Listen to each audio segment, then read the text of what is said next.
So just on with our next question, came through from my colleague, Daniel England. He was very curious on exercise selection with you. So for example, if you are squatting, in terms of how to progress it, would you continually use that one exercise to progress it as weight and sets and reps and load or whatever it might be goes up to create progression? Or would you more look at trying to increase the technicality of the exercise with a lighter load?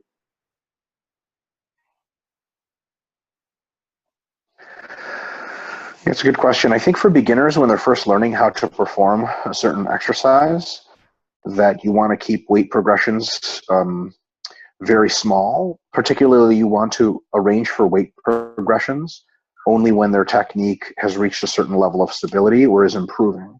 So for example, if someone's on their toes or rounding over on their squat, you want to keep the weight the same and have them start to demonstrate better and better technique. Once their technique is stable, like they're at least doing the fundamentals correct, like their back's not rounded and their heels are on the ground, and they're going sufficiently deep, then, there's obviously other things you can improve, but you can slowly start to increase the weight and work on technique a little bit.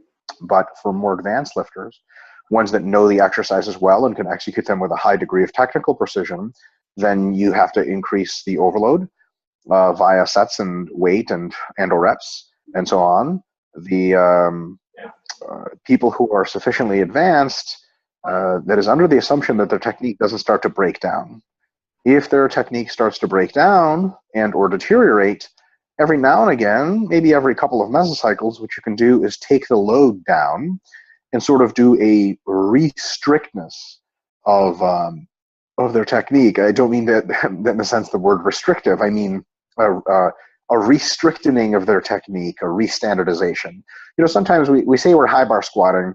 I start good morning the weight just a little bit too much. We start bouncing out of the bottom just a little bit too much. We're not going all the way down. We're going below parallel. It's a good squat, but it's not a great squat, and it's not a physique squat. So say we're using 150 kilos for sets of 10 at this point. Well, how about this?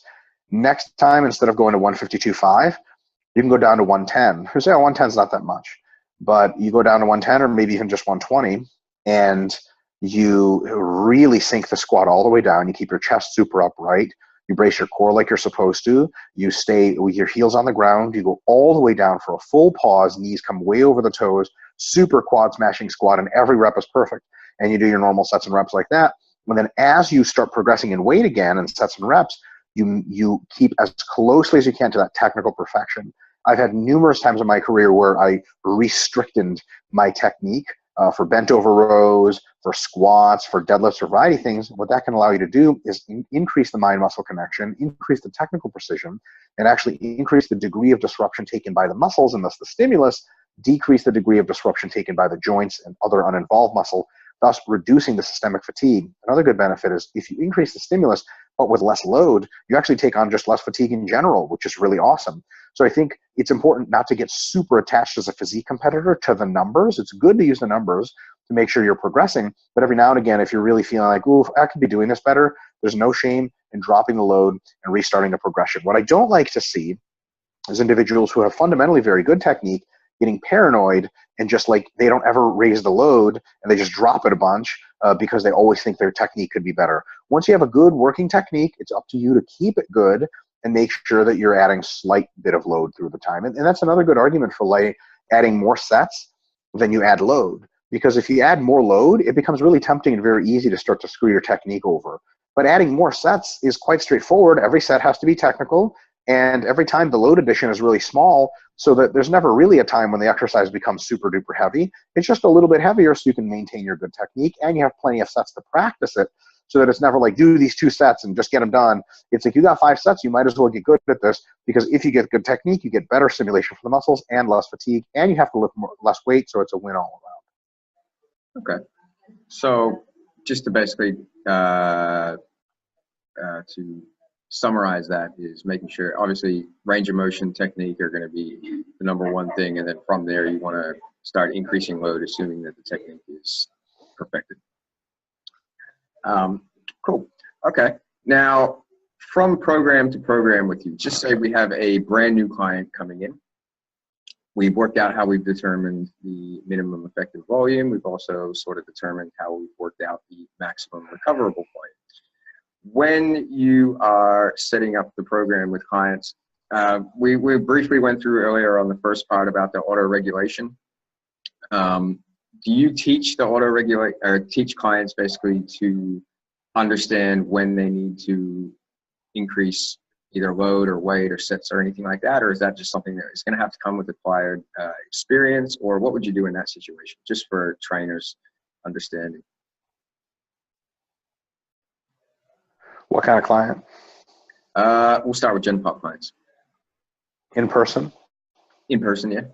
Or Yeah. yeah, we'll start with in person. So in-person Gen Pop, you don't teach them a thing. You teach them how to do the techniques properly, and then you just collect your own data. You can tell when they're close to failure. You ask them when they get sore. You ask them when they're feeling a pump, so on and so forth. And then after a while of asking them, they start to catch on, and you can explain these things to them if they ever get curious, and they can help you with that process. But if they never want to help you, that's fine. Remember, they're paying you to offload the intellectual burden of training.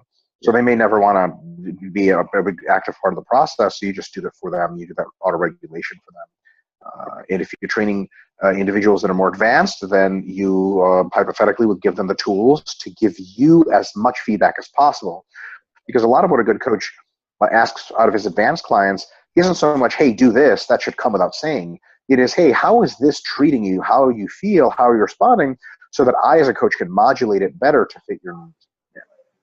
And then with online clientele, do you have any specific systems that you would use in order to sort of work out how to progress the clients, or same sort of setup here as getting feedback as much as you can to determine what to do with them?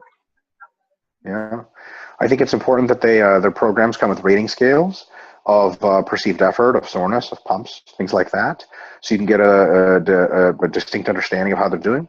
And I think beyond that, you should communicate with online clients, whether it's social media, email, or even phone.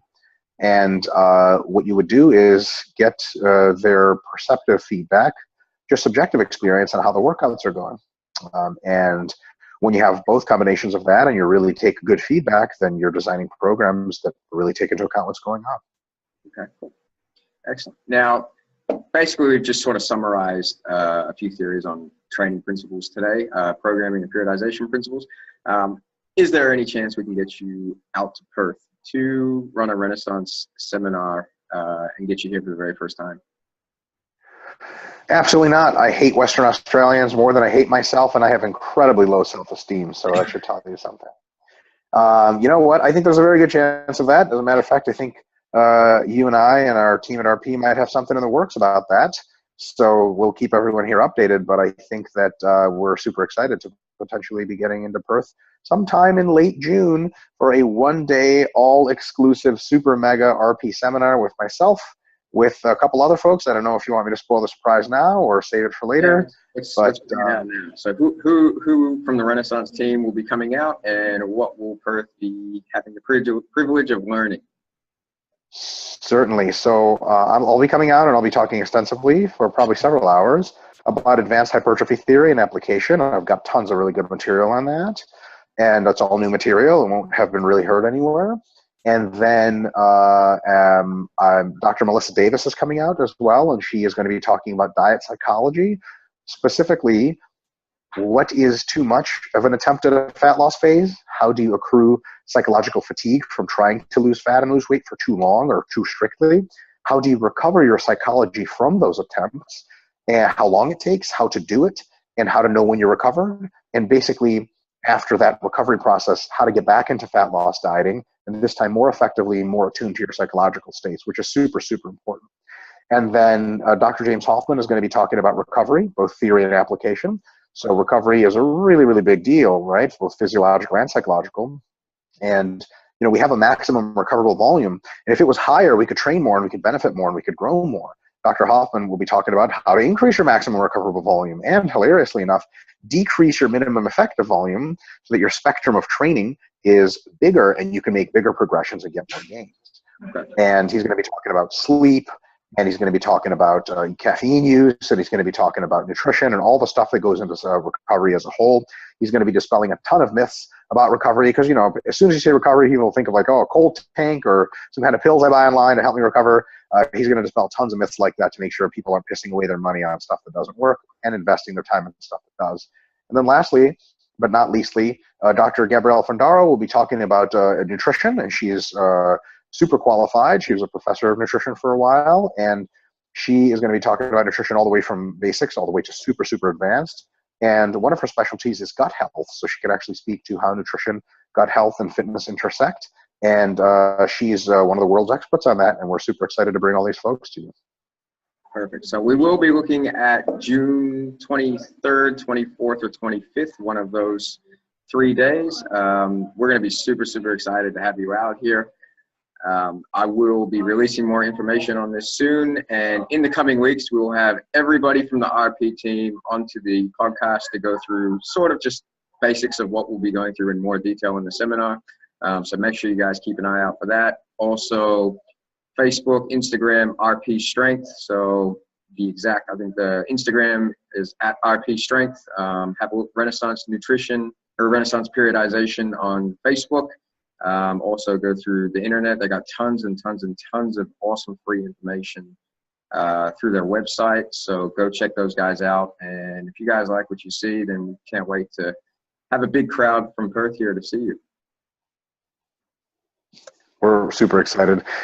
My colleagues are excited about seeing, what are they called? Quokkas? Yeah, the quokkas at Rottnest Island. So we'll have to make sure we send you over there.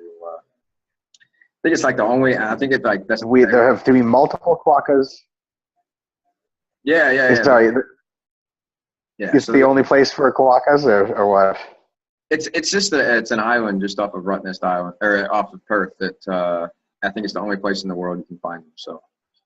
Right. Well, if there are no quokkas in attendance at our seminar, we'll promptly leave. You'll probably like that. I think you actually go to jail if you take one off the island. I think that's actually. What? Yeah, but it's Australian jail. It's really like an amusement park. It's an amusement park. Why not? All right, cool. Well, thank you again for coming on today. And as I said, in the next couple of weeks, we'll get the rest of the Renaissance crew on to go through what they're talking about. So thank you again, and we will see you late June at the Physique Code. Awesome. Thank you so much. No problems. Have a great night.